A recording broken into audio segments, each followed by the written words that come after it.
ఉన్నారు బ్రదర్. బాగున్నారు అందరూ? ఎలా ఉన్నారు బ్రదర్? ఉన్నారు బ్రదర్. రాండి బ్రదర్, కూర్చోండి బ్రదర్. ఇలా వెళ్తుంటే మాట్లాడించి వెళ్దామని వస్తుంది బ్రదర్. బాగున్నారు బ్రదర్ అంతా? బ్రదర్ మేమైతే బాగున్నాము. మళ్ళీ రేపు మీరు సండేకి వస్తున్నారా బ్రదర్? చెప్తా ఉన్నారా రేపు సండే మన మందిరానికి?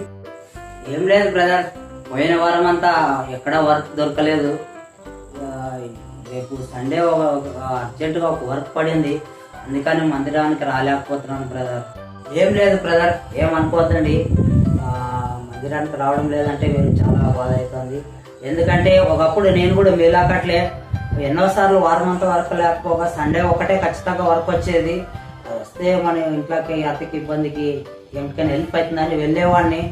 కానీ నేను వెళ్ళాక అక్కడ ఏ పని జరగకపోక నష్టం, అక్కడ దేవుని సన్నిధి పోగొట్టుకునేవాడిని, ఇక్కడ వర్క్ పోగొట్టుకునేవాడిని. కాబట్టి ఏమనుకోద్దండి బ్రదర్, మనకి పోషకం ఇంపార్ట్మెంటే, కానీ దానికంటే ఇంపార్ట్మెంటే దేవుడు. అలానాడు అబ్రాహాముకి ఎన్నో ఏళ్ళు ఎదురు చూశాడు, ఒక కుమారుని ఇమ్మని. దేవుడు కుమారుని ఇచ్చాడు. కుమారుని ఇచ్చిన వెంటనే కొన్ని రోజులు అయిన తర్వాత ఆ కుమారుని నాకు ఇమ్మనగానే అబ్రాహాము ఏం ఆలోచించకుండా వెళ్ళి కుమారుని ఇచ్చాడు.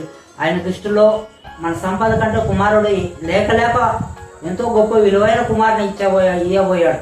కాబట్టి ఆ కుమారుని కూడా ఇవ్వడానికి వెనక తీయలేదు. కాబట్టి అబ్రాహాము విశ్వాసం తండ్రి అయ్యాడు. కాకపోతే మనము అంత గొప్ప త్యాగాలు చేసే అవసరం లేదు. అట్లీస్ట్ మనం ఆరాధన చూసుకొని మనం వర్క్ వెళ్ళినా మన విలువైన సమయాన్ని దేవునికి ఇస్తే చాలు బ్రదర్. దేవుడు మనల్ని అధికంగా ఆశీర్వదిస్తాడు. రాండి బ్రదర్, రేపు ఖచ్చితంగా సర్లేండి బ్రదర్, మీరు అంతగా చెప్తున్నారు కదా, మన ఆత్మీయ కదా.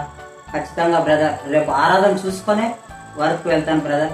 మరి వస్తాను బ్రదర్, మళ్ళీ రేపు మందిరంకి కలుస్తాను బ్రదర్. వస్తాను బ్రదర్, వందనాలు. వస్తాను.